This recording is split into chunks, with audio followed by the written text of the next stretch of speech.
गरमागरम वाटाणा भात, त्यावर साजूक तूप आणि पापड। आजची ही रेसिपी तुमचा मूड फ्रेश करेल। नमस्कार, स्वाद आणि संस्कृती या आपल्या चॅनलवर तुमचं स्वागत आहे।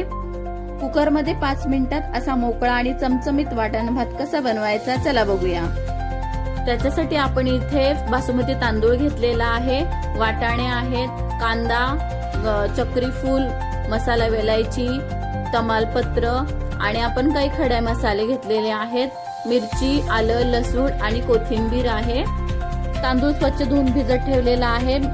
कोथिंबीर, लसूण, मिरची, आलं आणि काही खडे मसाले आहेत ते आपण बारीक वाटून घेणार आहोत। कुकरमध्ये तेल गरम झालं की आपण जिरे आणि हिंगाची फोडणी देणार आहोत। मग एक चक्री फूल आणि मसाला वेलायची टाकणार आहोत। मग आपण कांदा परतवून घेणार आहोत, त्याच्याबरोबर तमालपत्र आणि मसाला, तो जो वाटलेला मसाला आहे तो चांगला परतवून घेणार आहोत। त्याच्यानंतर आपण त्याच्यात वाटाणे टाकलेले आहे।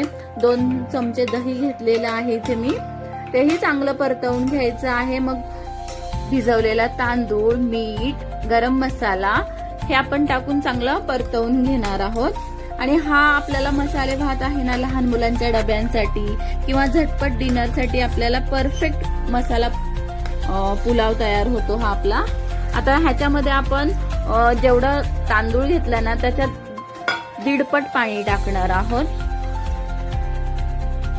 पाण्याचा अंदाज आपण जो वापरतो ना तांदूळ त्याच्यावर असतो, त्याप्रमाणे तुम्ही पाण्याचा वापर करा।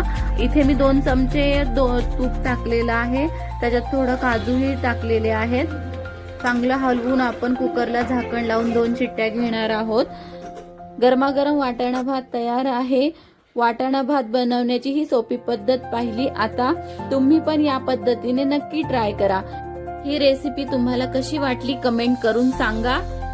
रेसिपी आवडल्यास लाईक करा, शेअर करा आणि सबस्क्राईब करायला विसरू नका। धन्यवाद।